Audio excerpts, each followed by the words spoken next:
So I always say real oh my God. There are people that any who people say we should be calling them heroes or chairmen. But you know, because society, a group of people in the society benefits from the activities of some of these people, people are not able to speak the truth or tell the stories as it is. Where the story of the happened here on Nsawam and Namsuntia, Nipa 5 at Chananum or Nsawam. And some of the people involved are people who have even gained prominence in the political space. I had a gossip 24. As sad as it gets, this is how real the story is. Make sure also be near subscribe button. So now I click about notification icon. It's nothing for you. Your Facebook, Instagram, Twitter at gossip24.com and gossip24 TV. It's my main as far back as in the year 2021. In the year 2021, and I mean, did Papa a friend of someone at you forced a D. In the year 2021, I remember very well said that story had to do with each shooting incident be a happening here or at there so assassin so. I might say at the time no, not someone actually forcing on the other side of the coin. Not or no, and based on the story, no, I'm telling us just say or you're a victim of the story. Okay, internet is so 3 4 delete your version of the story, but my news Ghana for is still available. You can go and search and read that story. That story, no. HS someone actually forcing in crop for no more assassin some weird man. And Uncle for me buy on where Landguards. And I'm in crop for the scene. Almost shooting Pamienu, a womb, a woman name. I just sign Pamienu, as some actually forcing and crop for. A Korean and some actually forcing allegedly near accountants. Sika Okita or assassin so almost 900,000 Ghana cedis. Now in confirmed by a discano at the cop. It is 2021 DCA. Yanka says some actually forcing and another the other side of the coin, right? As a victim. Fast forward to 2024. 2024 me kai say Nsawam area honomo Kobi or FO Kofi Kui over 150 acres oh na da honomo I just say no so no someone actually forcing appear in the picture and I ask myself say someone actually forcing again someone actually forcing appear in the picture and I just say Ghana police and so arrested any pattern omo ye Landguards omo ye involved near there and yasem ketwa ebusia for the assembly court omu dietie court am I just say ko piem wo danso man circuit court wo hono court ni invite someone actually force invite and this was in 2024 2nd of May 2024 and a court issue bench warrant some fan kwa arrested someone actually forcing sa asem ni minim de ko see bench warrant in the screen so and I'm sure so will be say why is someone actually forcing I just say from 2021 the year piem wo land dispute to 2024 someone actually forcing or contesting on the ticket of the NDC as a parliamentary or parliamentary primaries no person parliamentary candidates or NDC ticket so our Masama constituency. It's one Masama idea. Me just a munim ni alias alonyo. One Masama idea munim only none other number one or NDC or primaries and normal year parliamentary primaries or we in the year 2023. So we the parliamentary candidates for Masama. No other number one. Now guess what? 2024. Court issue bench warrant for the arrest. In the year 2025, on the 28th of April 2025, and I ebusia for ne ekura for our boy siao. E bebe su e dey tell media ne say almost has to be the siao. Na nkofo be to anwea. Almost say omufudie ene ade anya asem ketwa. Omo kan nkofo yintie. Omo ne Angela Femfo na di san komo we. Yedua abrobe nko ahwe ene obrane abetwe anwea de ma eno de ko 17,000 acres na ebi eye palm fruit abeya abedua ebi ye pineapple abrobe bayirifuo ene banchifuo ni nyina ya sai no na wopani a wono kasa wo akasa ye won semchofo enhyem nase eye togbe agba samaglo ono ene ora samo atwu forcing alanyo womu ena ene nsemchofo edi nkoma wom ne makosem eto angel kasebo anim esiaw kru na esiaw no ye nana ono beto esiaw asase ya tena so over 150 years plus ya wo ho a asebia ma ye te peacefully twi si ho ne ye adwuma ho ne ye bibia farmers nkua le wo ho wo tuanya yes farmers be farmer 2020 na really best district farmer kufa do buy no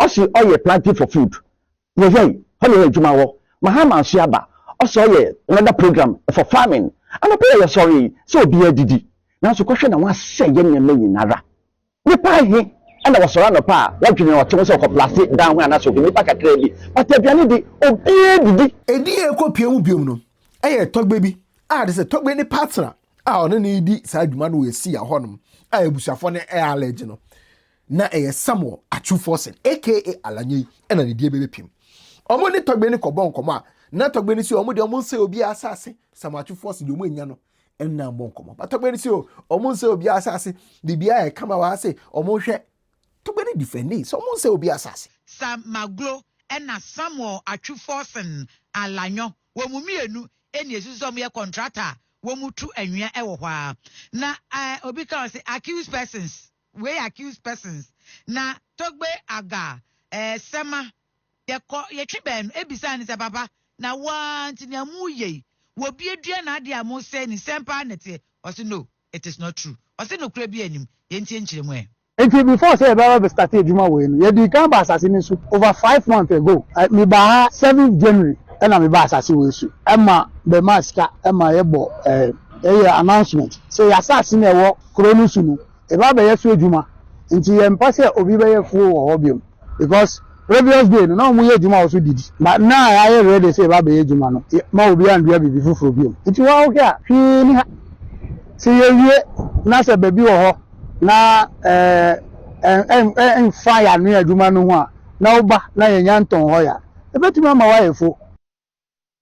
But guess what, on the 30th of April ebusuafo ne ahemfo ne impenifo na motena say yes our press conference no with media no esa so etena as bi say still aro nkofo iguso a mo say asase no still omo guso a mo say asase no intende omo otu nipa ama nipa akọ asase ne so asuso omutu nipa ma nipa akọ no so omukọ akoye den so omukọ akoye den no na de say nipa omutu omama akọ asase ne so no akọ stop ejuma na atogbeni Alanyo no ye no enso eye Landguards. Now I'll tell you who those guys also belong to. Enso eye Landguards. No musmai. Now based on for every single thing I'll give you a reference material based on UT4. We first we this particular side of the report eba no reporter na kind say kwa ahimfie hono ahimfo ni omunye meeting ahimfo ni omunye meeting we no na ahimfo small media for any afen nkofo na mekwa stop edwuma na ekoso asase no so ekoye na ti the UTV reporter no ekai you menu ya sani awo kan no akuyafo a wowo afiyawo na wose nipa bi ereha won adwene ewo won fu mu won no bae ne ade nwia tufu bi aba wujuru won ne yamagu wasaw asase no so nwia nti wode bedan adonten panyin a ewo akuyapem sei wosere won ara won ka bi ma won esanse won na asase ne ye won de a de na be ye ban itime asase no so na won inyuma awoye no ngafia nti eno enampa mpanyin so pawo but won kona won ko kanchire won fiu adwuma na awoye no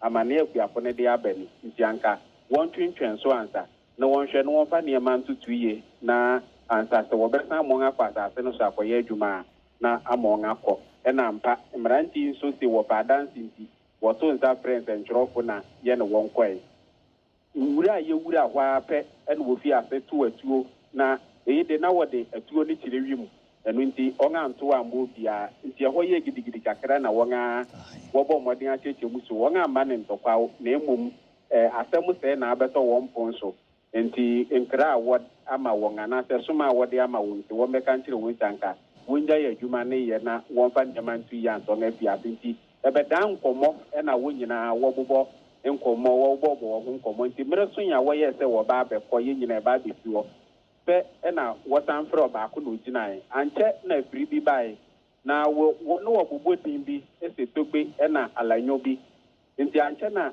free ne bai onipo ti pom wo so no wo frɛ na Alanyo nti ono fi ase ono so botuo abien pe na afi de mranti tang na tuo ku mranti e ko ya wode soma yi soma won yi so na mpa pipe na onga komunipa ba nan na okobran tumi tutuo na obisese hena na me nsanto wo no ena wode saa na togbe na onu di won anim na oma won command de won tutuo no onankasa tuo ni bi koka ne kokko ame na okan prempren wode na kopie wo koforidua na ansa na asemu yi beba ne enura ena akuafo ni si wore yensanchirofo nhia mu nti wo to nsa frɛ yensa ne yekwai na menua enura adwuma wodidi yen wo ho ma ye nipa ba akokora wode nsa keka no nra no wosi wore kum nyina breko na alanyo ya kuri ya be ka tiri so nja mo bia nye ye nhwe na mo ye nko na ma ye ntu ye nan nsi ho bi obi afre ye ma ho ye mra ho a ma ye ma ene se ne nso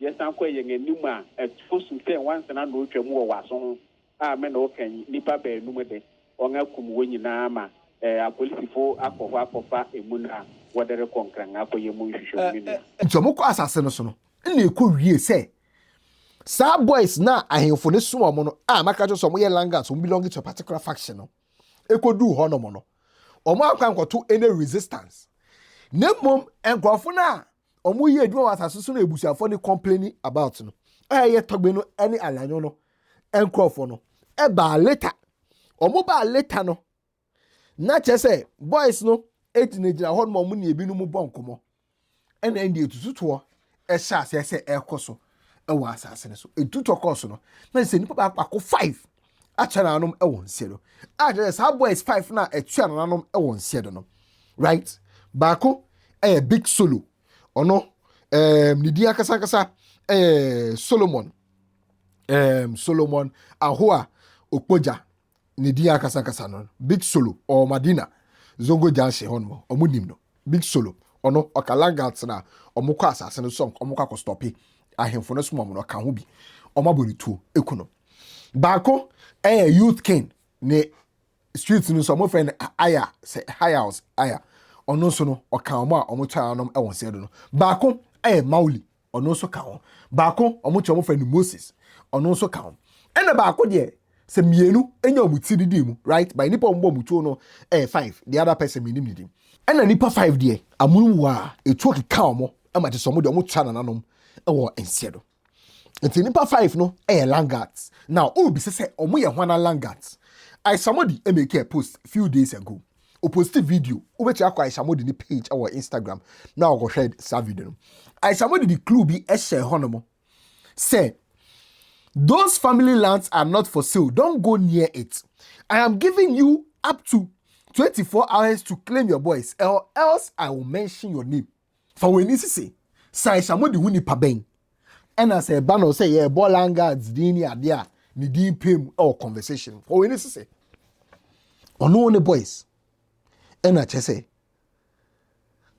ahemfo no any ekuafo no tenase no omo soma omo so omo kwa asase ne so enkonko stop edwuma ekoso wa asase ne so na based on UTV reporter ne account no mudu asase ne so no omo ne omo mu yedwuma wo ho ne kra no bi edidi nkomo ne ade until say alanyo and di akasan say Samuel Attribution enso ne nkofo ba omo bet tutu ema de say boys 5 ema bomudi big solo your friend saying youth king ne Elia say aya Mauli Moses and office ba akuru ka ho no omo 5 no omo bomu to omo ina atwara no e won se do word on the streets after say me discover this incident and the backstory and what have you know I suggest here say from the very onset enipa na omo suspect no Samuel Attribution at the time that gather police for nyanya press conference no omo nyanya press conference no but word on the streets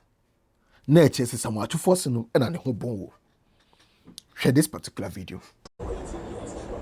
Picture no amu the master plan no the whole Nsawam alanyo okitanu okitaska be ye ni chi ya chiru no enyo no pe no go yes ade no ye wo audio sa apepi ye kita chere so no the boys suba ho si chere police for no boys o diba ho ena who ye hero.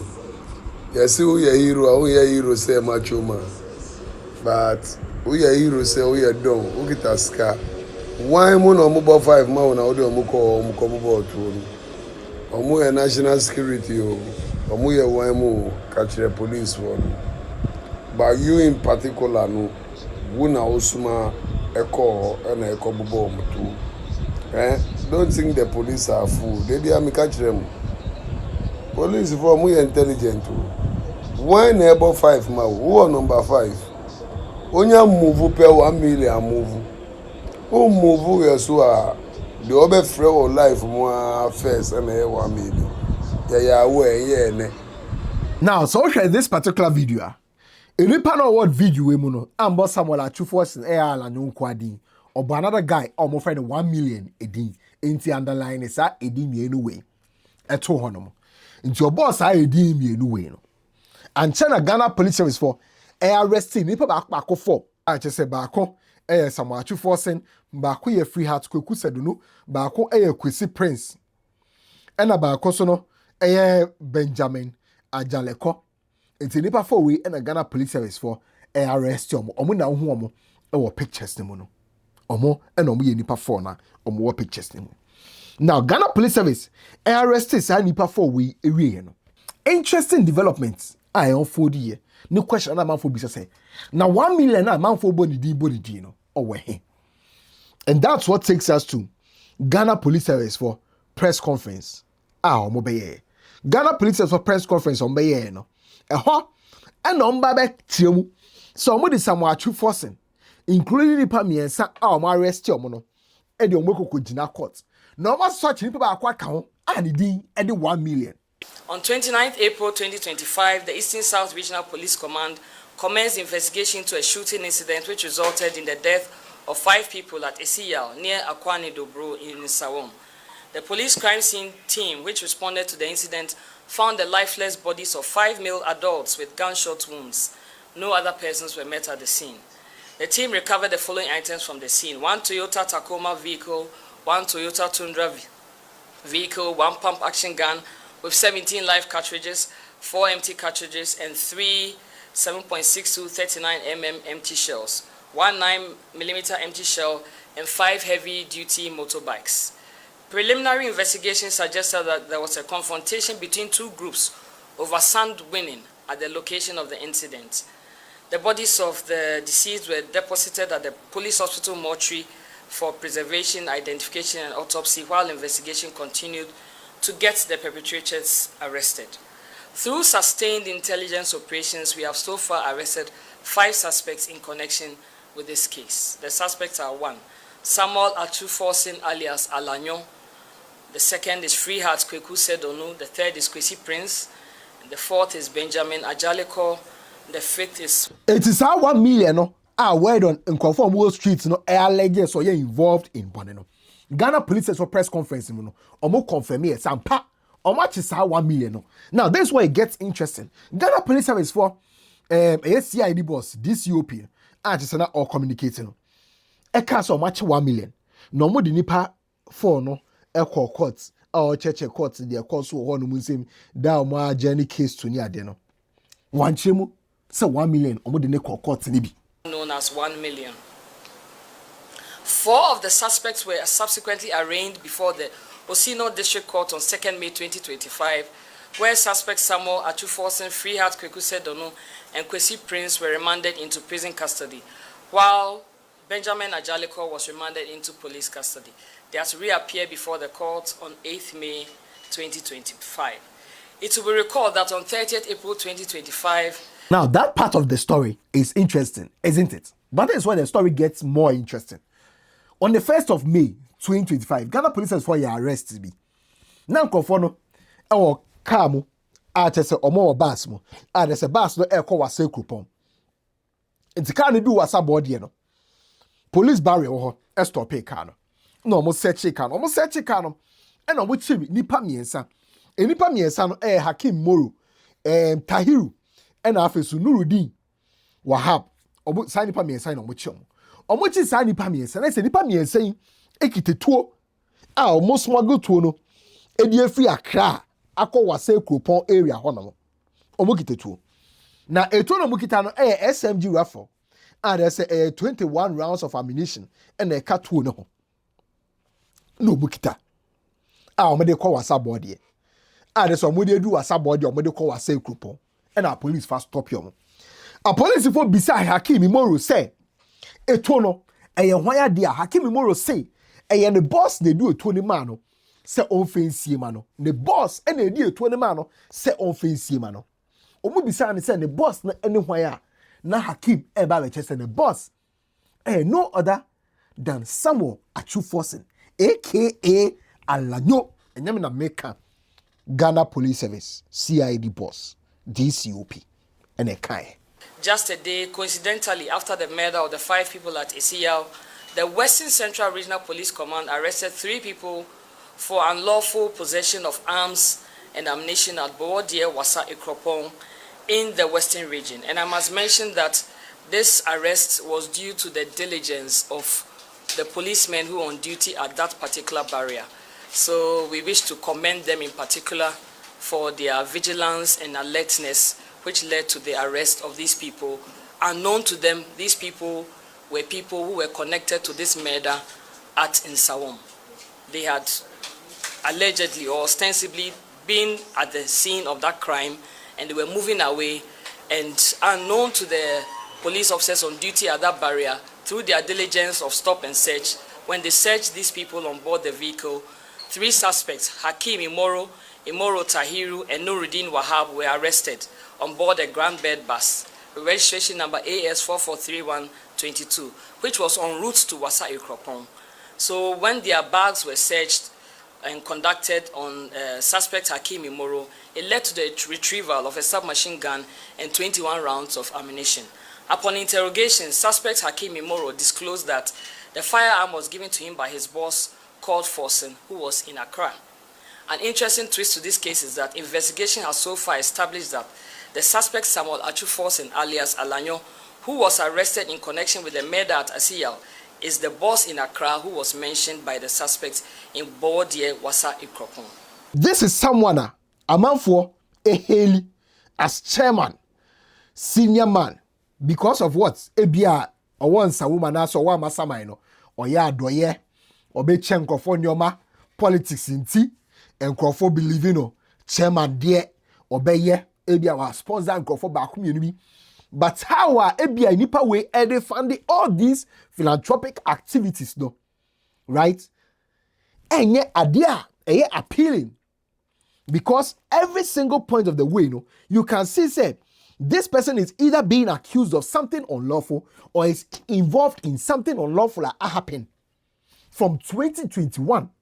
Well, 2021, given the benefit of the doubt, say, 2021, not a victim in that case. But he found himself in that position. 2024, he was in that position. This time, we're not the victim, but running away from the law to the extent someone issue arrest warrants for sign nipa way. Meanwhile, in 2023, now our contest is up so by a parliamentary candidate. So ask yourself, say, can nipa way really parliamentary candidate? We know, and obey a parliamentary candidate no call parliamenter. Ask yourself.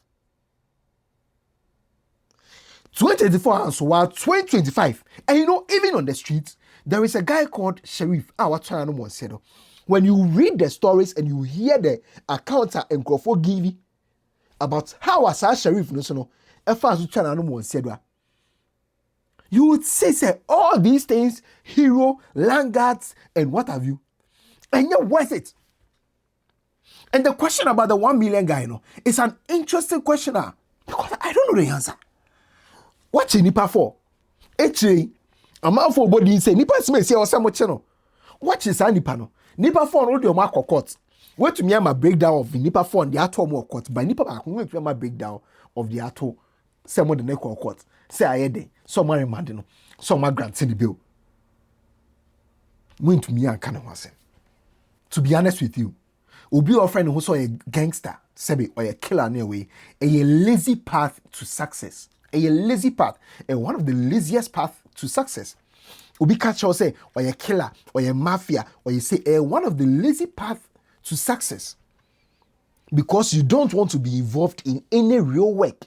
One person be involved in any productive way. So you find an easy route, and that easy route, and they say, ebia, also ube kite to, wakobia saso, ube kita sekai, wakobia saso. And people in power have these people as friends. They have them as friends. You understand? They have them as friends. Because if not, a bad then like a Samuel Achu Forsen, it will be the 2 asuma will be from Accra, na nipa ne piemu. oh wasa body so ko wasa ekropon etu no why na de suma wa samwachu forcing ni ubo no ta or ha or contest for we or year for we or year for we. Hi Gossip 24. Oh my Ghana no, we need some proper cleaning. Oh my Ghana no. I am hoping say it happens one day. You understand? I am hoping say it happens one day. Because in Kenya, even celebrities, when they have banters, they are able to praise themselves. Say, me Landguards. Even people you call celebrities and influential people you call godmothers and godfathers, they are able to say me Landguards, and therefore he will be downfall. The standards are falling, and it's sad. We are sitting on a time bomb. Keep on encouraging these people. Keep on, massaging their egos. King, hero. One day they will turn on you, and when they turn on you, time will be the master judge in all of this. And God knows Clement did his part. I hear Gossip 24. And I hope Ghana Police Service comes clean so far as our same way they are concerned.